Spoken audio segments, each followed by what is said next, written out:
જેમ કે ટાઇફોઇડ આપણે જાણ્યું કે પાણીથી થઈ શકે, ફૂડમાં કંઈ એવું હોય તો એનાથી થઈ શકે, તો એ શું હોય છે અને કઈ રીતે બોડીની અંદર સ્પ્રેડ થતો હોય છે? ટાઇફોઇડ બેઝિકલી એક બેક્ટેરિયલ ડિઝીઝ છે.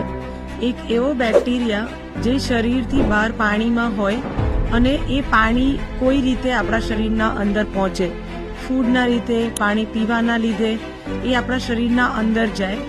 જઠરમાં, આપણા સ્ટમકમાં બહુ બધું એસિડ હોય છે ટુ ડાયજેસ્ટ ફૂડ. તમારું જમવાનું પાચન થાય પ્રોપર, એના માટેના એસિડ હોય છે.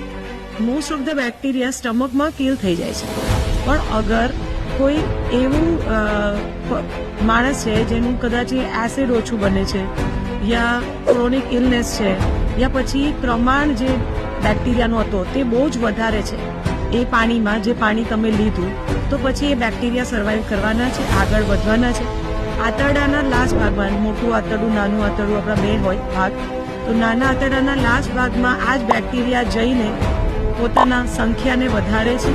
અને એ સંખ્યાને જ્યારે વધારે, એ દરમિયાન તમને આ 10 થી 12 દિવસનો ગાળો હોઈ શકે કે તમે કશુંક એવું પાણી પીધું જેમાં બેક્ટેરિયા હતા, જે ટાઇફોઇડ, સાલ્મોનેલા ટાઇફી, પેરાટાઇફી, આ ટાઇફોઇડના અલગ અલગ ટાઈપના જંતુ છે, અને એ જંતુ હતા એ પાણીમાં, અને પછી એ તમે લીધા 10 થી 12 દિવસ